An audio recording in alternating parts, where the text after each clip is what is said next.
अभी हम लोग स्ट्रिंग मैनिपुलेशन पढ़ेंगे। ओके, तो सबसे पहले स्ट्रिंग हमने डेटा हैंडलिंग में भी पढ़ा था कि स्ट्रिंग क्या है, एक तरह का डेटा टाइप है। ओके, ग्रुप ऑफ कैरेक्टर्स को जब हम लोग डबल कोट्स या सिंगल कोट्स में एक साथ रखते हैं, कैरेक्टर्स में डिजिट्स भी हो सकता है, अल्फाबेट्स भी हो सकते हैं, स्पेशल कैरेक्टर्स भी हो सकते हैं, जब हम उसको डबल कोट्स या सिंगल कोट्स में रखते हैं तब उसे स्ट्रिंग की तरह ट्रीट किया जाता है। ठीक है, फॉर एग्जाम्पल जैसा मान लो हमने एक वेरिएबल लिया ए इक्वल्स हमने लिखा हेलो वर्ल्ड, तो हेलो वर्ल्ड को क्या डबल कोट्स में दिए हुए हैं या फिर यहाँ पे क्या सिंगल कोट्स में दिए, तो ये क्या हो गया हमारा एक स्ट्रिंग हो गया। तो string is a group of characters and this characters में बी अल्फाबेट्स, डिजिट और any special characters available in a keyboard. जो भी है आपका अवेलेबल वो सारे कैरेक्टर्स के कॉम्बिनेशन से आप स्ट्रिंग बना सकते हैं। तो अभी स्ट्रिंग का मैनिपुलेशन हम लोग पढ़ेंगे, इस पे कौन कौन से और ऑपरेशंस परफॉर्म कर सकते हैं। स्ट्रिंग में हम लोगों ने इंडेक्सिंग भी देखा था, बैकवर्ड इंडेक्सिंग और फॉरवर्ड इंडेक्सिंग, है ना। चलो आगे बढ़ते हैं। स्ट्रिंग ऑपरेटर्स, कुछ बेसिक ऑपरेटर्स हैं जैसे membership operator, replication operator, concatenation operator, ये सारे ऑपरेटर्स हैं जो हम लोग वन बाय वन देखेंगे, जो कि स्ट्रिंग पे हम लोग परफॉर्म करेंगे। ठीक है, तो सबसे पहले बेसिक ऑपरेटर्स में हम लोग देख लेते हैं तुम्हारा ये कंकैटिनेशन। ये जो प्लस का सिंबल यहाँ जो दिख रहा है, इसे स्ट्रिंग के लिए जब हम यूज करेंगे तो इसे कंकैटिनेशन ऑपरेटर कहेंगे। कंकैटिनेशन का मतलब होता है जोड़ना। तो ये कंकैटिनेशन ऑपरेटर क्या करता है, दो स्ट्रिंग को एक साथ जोड़ता है और रिजल्ट डिस्प्ले करता है। ठीक है, इसके बाद हम ये मल्टीप्लिकेशन है, ये मल्टीप्लिकेशन का सिंबल देख रहे हो, यहाँ पे स्ट्रिंग के केस में इसको रिप्लिकेशन ऑपरेटर कहा जाता है। रिप्लिकेट करता है यानी कि एक ही तरह का चीज आपको बार बार चाहिए। ठीक है, अभी तुम लोग देखोगे तो क्लियर हो जाएगा एग्जाम्पल से। ठीक है, फिर हम लोग मेंबरशिप ऑपरेटर इन और नॉट इन देखेंगे, जिसमें हम लोग किसी पार्टिकुलर कैरेक्टर को सर्च करेंगे स्ट्रिंग में अवेलेबल है या नहीं है।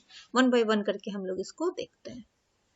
सबसे पहले आ जाओ स्ट्रिंग कंकैटिनेशन ऑपरेटर, सब कुछ एग्जांपल हम लोग ले लेते हैं। ठीक है, फॉर एग्जांपल सपोज हमको क्या करना है, जैसे कंप्यूटर साइंस। ठीक है, कंप्यूटर एक वर्ड हो गया, एक स्ट्रिंग हो गया, साइंस भी एक स्ट्रिंग है, ग्रुप ऑफ कैरेक्टर्स का एक वर्ड है। हम चाहते हैं दोनों साथ कंबाइंड होकर आए, हम लोग क्या लिख सकते हैं ऐसे, कंप्यूटर डबल कोट्स में डाल दिए तो ये क्या हो गया स्ट्रिंग, प्लस प्लस यहाँ पे क्या है, अब ये कंकैटिनेशन ऑपरेटर है। ये प्लस क्या है, कंकैटिनेशन ऑपरेटर, इसके साथ अब हम लिख दिए SCIENC साइंस। तो क्या रिजल्ट आ गया, देखो यहाँ से यहाँ तक कंप्यूटर साइंस, दोनों एक साथ कंबाइंड होकर आ गया। तो ये है स्ट्रिंग का कंकैटिनेशन ऑपरेटर।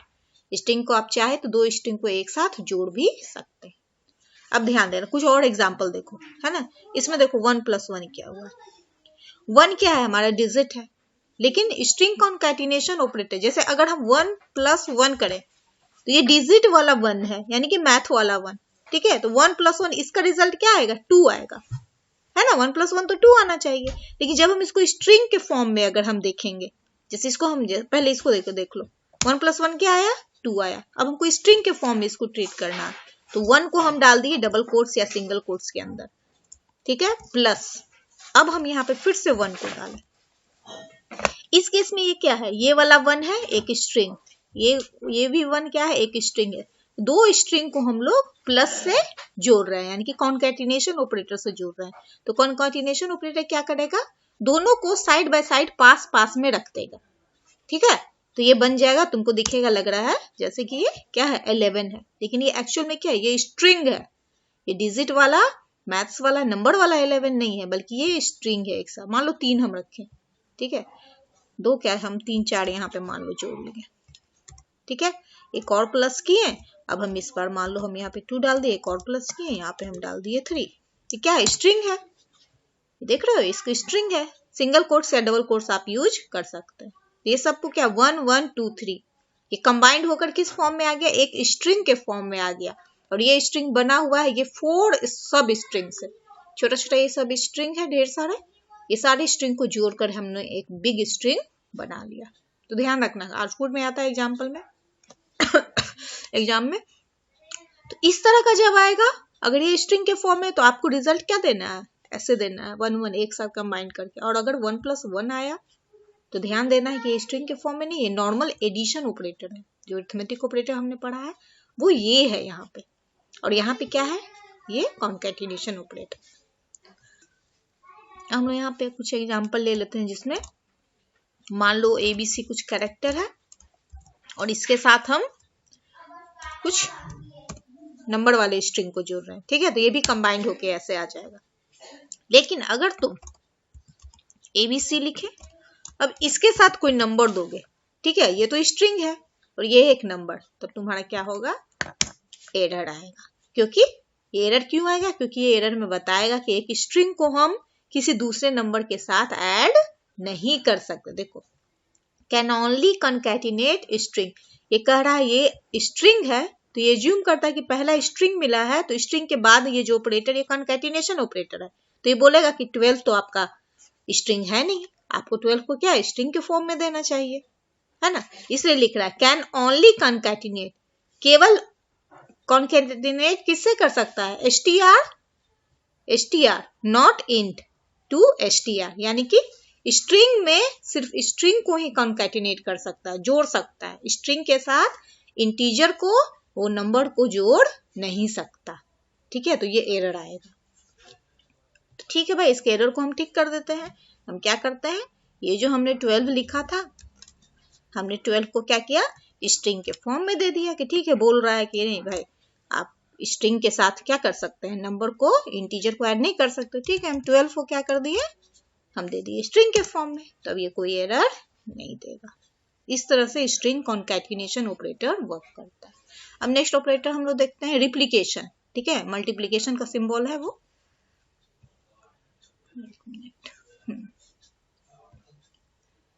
अब देखो रिप्लिकेशन ऑपरेटर, ये मल्टीप्लिकेशन वाला जो सिंबल है ना एस्ट्रिक, यही रिप्लिकेशन ऑपरेटर है।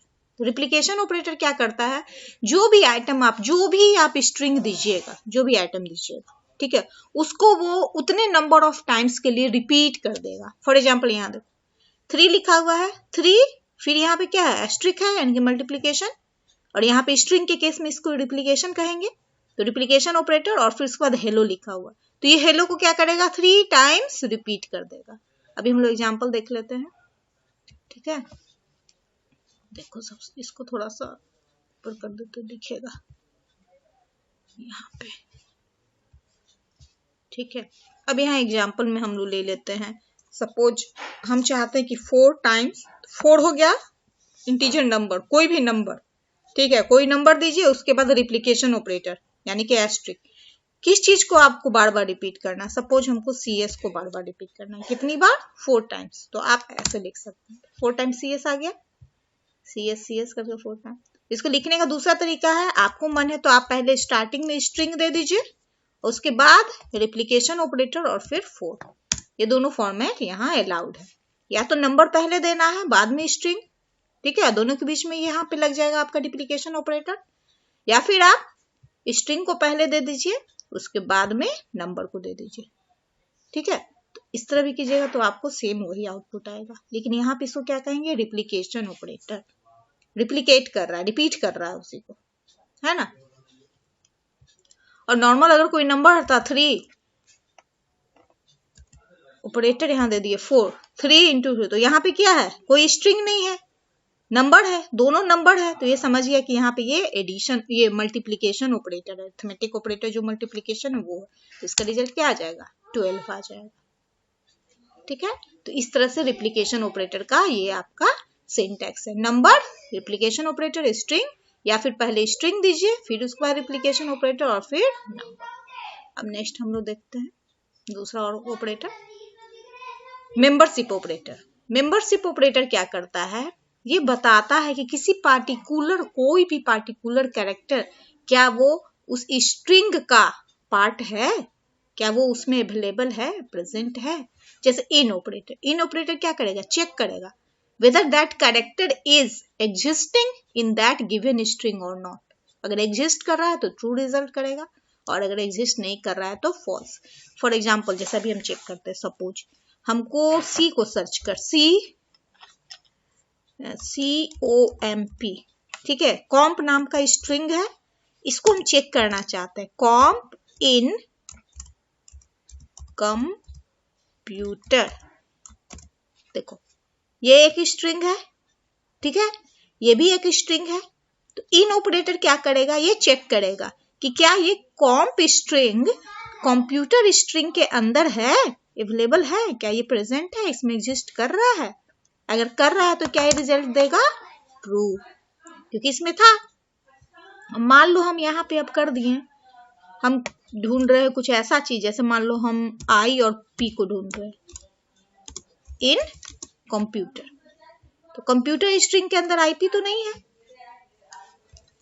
तो इसका रिजल्ट क्या आना चाहिए? फॉल्स आना चाहिए, क्योंकि आईपी, ये आईपी नाम का स्ट्रिंग तो इसमें कहीं भी नहीं है, लास्ट में भी नहीं है, स्टार्टिंग में कहीं भी नहीं है, तो इसका क्या आ गया? ये फॉल्स आ गया।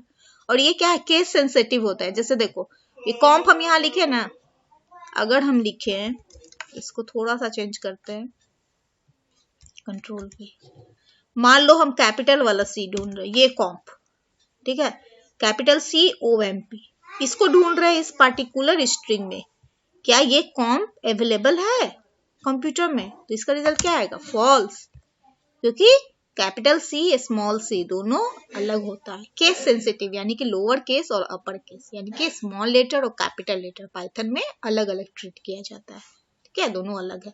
इसलिए ये वाला कॉम्प तो अवेलेबल नहीं है कंप्यूटर साइंस में, इस कंप्यूटर में तो ये कॉम्प अवेलेबल नहीं है, इसलिए फॉल्स आ गया। ये जो स्मॉल वाला कॉम्प है ये अवेलेबल है, इसलिए यहाँ पे क्या आ गया? ट्रू आ गया, है ना। कुछ और एग्जांपल इसमें दिए हैं हम तुम लोग को, देखो देखो यहाँ पे, जैसे देखो H in hello, H capital H available है, ट्रू आया, है ना। DEL ये तो अवेलेबल नहीं है इंडिया में, फॉल्स आया। JAP इन जापान, देखो ट्रू। और यह देखो स्मॉल में JAP इन कैपिटल J यहाँ पे है, नहीं मैच कर रहा है, जैसे अभी हमने कंप्यूटर के लिए किया वैसे ही है। उसी तरह नंबर को कुछ एग्जांपल उसको तुम लोग देख लेना, रन भी करवाओ तो अच्छे से क्लियर हो जाएगा। तो ये हो गया तुम्हारा मेंबरशिप ऑपरेटर। तो ये इन हुआ, नॉट इन का कुछ एग्जांपल हम लोग देख लेते हैं जो नहीं है। जैसे हम यहाँ पे हम चेक करना चाहते हैं आईपी इन कंप्यूटर, ठीक है, इसको हम एक काम करते हैं, यहाँ पे इसका तो रिजल्ट मेरा क्या आ रहा था? फॉल्स आ रहा था, क्योंकि नहीं है। अगर हम यहाँ पे लिख दिए नॉट इन, इसका मतलब हम कहना चाह रहे हैं कि आईपी नॉट इन कंप्यूटर, यानी कि कंप्यूटर में नहीं है। तो ये बात तो सही है, सच में आईपी कंप्यूटर में नहीं है, इसलिए इसका रिजल्ट क्या आया? ये ट्रू आया। तो आप नॉट इन करके कर सकते हैं। जैसे यहाँ देखो, है ना, इसका आईपी इन कंप्यूटर किए तो फॉल्स रिजल्ट आ रहा था, है ना, आईपी नॉट इन किए तो ये ट्रू हो गया। सिमिलरली कॉम्प को ढूंढना है, कैपिटल C वाला कॉम्प, कंट्रोल C कंट्रोल V, जैसे कैपिटल C वाला तो नहीं है, तो हमारा क्या आ रहा था? फॉल्स आ रहा था। अब हम यहाँ पे नॉट लगा देंगे तो क्या हो जाएगा? अब ये ट्रू आ जाएगा, क्योंकि वो तो नहीं है कॉम्प, है ना। इस तरह से ये मेंबरशिप ऑपरेटर हमारा काम करता है। अब आगे देखते हैं हम लोग। अब देखो कंपैरिजन ऑपरेटर। कंपैरिजन ऑपरेटर के लिए हम लोग को क्या करना होगा? हम लोग को जानना होगा ASCII वैल्यू और यूनिकोड वैल्यू, ठीक है। तो ASCII वैल्यू हम पहले ही बताए थे कि capital A to capital Z, 65 से स्टार्ट होता है कैपिटल A, वो उसका ASCII वैल्यू है, ठीक है। अभी देखो कुछ एग्जांपल देख लो फिर क्लियर होगा। जैसे हमको कंपेयर करना है, कंपैरिजन ऑपरेटर में इक्वालिटी, लेस देन और ग्रेटर देन, ये हम लोग देखेंगे, ठीक है। ये 3 तरह का देखेंगे कंपैरिजन ऑपरेटर में। तो इक्वालिटी के लिए हमको मान लो 2 कैरेक्टर हमको चेक करना है। जैसे मान लो हमने लिखा A डबल इक्वल्स, क्या ये बराबर है A के? ये तो है बराबर, ये भी स्मॉल a में था, ये भी स्मॉल a है, दोनों बराबर है। अब हम यहाँ पे मान लो हमने लिखा कैपिटल D लिखा, ठीक है, डबल इक्वल्स स्मॉल d, ये बराबर है? तो बराबर नहीं है, क्यों? क्योंकि कैपिटल D का ASCII वैल्यू क्या है? दूसरा है ना। 65 का 67, 68, 69 है, इसका ASCII वैल्यू दूसरा है, और इसका ASCII वैल्यू दूसरा है ना। तो ये दोनों बराबर नहीं है, ठीक है। अब एक काम करते हैं, पहले तुम लोग को ASCII वैल्यू वाला टेबल दिखा देते हैं। देखो यहाँ पे जैसे कैपिटल A टू Z, इसका ASCII वैल्यू कहाँ से? ऑर्डिनल वैल्यू और ASCII वैल्यू एक ही है। 65 कैपिटल A को क्या मिला है? 65 अलॉट हुआ है, ठीक है। उसी तरह लास्ट में कैपिटल Z को 90 मिला, यानी कि 65 से 26 तक काउंट करते जाइए, 65, 66, 67, उसी तरह ABCD ये बढ़ता जाएगा। Similarly A to Z small वाला, तो 97 से स्टार्ट होगा। तो जब भी हम कंपेयर करते हैं ग्रेटर देन, लेस देन और इक्वालिटी, तो इसी वैल्यू पे कंपेयर होता है। जैसे 65 ये छोटा है तो capital A is less than small A. अगर हमको यहाँ पे चेक करना है कैपिटल ए, ठीक है, capital A less than small A, that means कि कैपिटल ए का ऑर्डिनल वैल्यू, तो कैपिटल ए का ऑर्डिनल वैल्यू क्या है 65 है। यहाँ हो गया 65 लेस देन स्मॉल ए का ऑर्डिनल वैल्यू 97, तो 65 लेस देन 97 तो होता ही है, 65 तो छोटा है 97 से, इसलिए ये ट्रू आएगा। ठीक है, ये तो हुई सिंगल कैरेक्टर की बात। जब मान लो दो कैरेक्टर हम कंपैरिजन में ले रहे हैं, जैसे मैंने यहाँ लिया बी लिया फिर सी, दो कैरेक्टर हम लिए, ठीक है, कंपैरिजन कर रहे हैं स्मॉल ए से, ठीक है, या फिर दोनों को पहले सेम ही रख देते हैं, यहाँ भी बी रखे उसके बाद स्मॉल ए। अब देखो कैसे कंपैरिजन होगा। बी का वैल्यू क्या है 66, इसका ऑर्डिनल वैल्यू, ये बी का वैल्यू क्या है 66, ये बी का वैल्यू 66, यहाँ पे तो दोनों बराबर है फर्स्ट राउंड में, तो सेकेंड वाले पे कंपैरिजन होगा। ठीक है, जब पहला कैरेक्टर हमको बराबर मिले या फिर मान लो दूसरा भी बराबर मिला, तीसरा भी, जब तक डिफरेंस नहीं कहीं आ रहा है तब तक हमारा क्या है कंपैरिजन होगा। तो सी, अब सी का कंपैरिजन होगा, सी का वैल्यू इज लेस देन ई का वैल्यू, है ना, ई का वैल्यू ज्यादा है और सी का वैल्यू क्या है कम है, तो ये क्या आएगा ट्रू आएगा। इस तरह से कंपेयर करना है, ठीक है, लेस देन और ग्रेटर देन ऐसे वर्क करता है। नेक्स्ट अब देखो, अब हमको मान लो जानना है, हमारे पास दो फंक्शन है, उन दोनों फंक्शन का यूज करके आप किसी भी कैरेक्टर का वैल्यू पता कर सकते हैं। जैसे देखो स्मॉल लेटर कैपिटल लेटर तो चलो याद कर लिए, कैपिटल ए हमारा स्टार्ट होता है 65 से, स्मॉल ए 97 से स्टार्ट होता है और नंबर्स हमारा 0 to 9 है। लेकिन कुछ स्पेशल कैरेक्टर जैसे at the rate, hash, dollar, percentage, है ना, लेस देन, ग्रेटर देन, ये सब हम जानना चाहते हैं कि भाई इसका इसकी वैल्यू क्या, ऑर्डिनल वैल्यू क्या है, तो कुछ फंक्शन ऑलरेडी पाइथन में अवेलेबल है, उसको आप यूज कर सकते हैं। जैसे हम जानना चाहते हैं ORD, ordinal value of, suppose हमको नहीं पता है हैश का वैल्यू क्या है, ठीक है, हम हैश का जानना चाहते हैं कि हैश की वैल्यू क्या है, इसका ऑर्डिनल वैल्यू क्या है, तो 35 क्या है इसका वैल्यू है। अब चेक करना है, सपोज हमको 35 का हमको कैरेक्टर का जानना है, 35 ऑर्डिनल वैल्यू हमको मालूम है लेकिन हमको पता नहीं कि 35 कौन से कैरेक्टर को रिप्रेजेंट कर रहा है, तो उसके लिए फंक्शन है CHR, विद इन ब्रैकेट आप 35 को भेज दीजिए। ध्यान से समझो, यहाँ हमको इसका नहीं मालूम था कि क्या वैल्यू है, तो हमने ORD function, ordinal function use करके इसका वैल्यू पता कर लिया।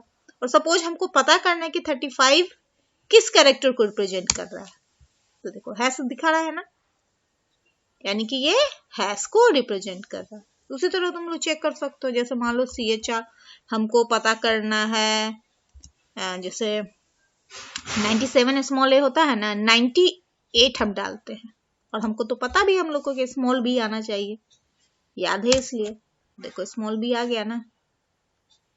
और बहुत सारे कैरेक्टर ऐसे जिसका हमको पता ही नहीं है, तो सिंपली ORD लिखिए और वो कैरेक्टर को भेज दीजिए। जैसे मान लो हम पता करते हैं प्लस का, ठीक है, अब हम इसके अंदर प्लस भेजते हैं, प्लस को भेजें तो प्लस का बताएगा 43, ये इसका ऑर्डिनल वैल्यू है या फिर एस की वैल्यू है। इस तरह से आप क्या कर सकते हैं, यूज कर सकते हैं।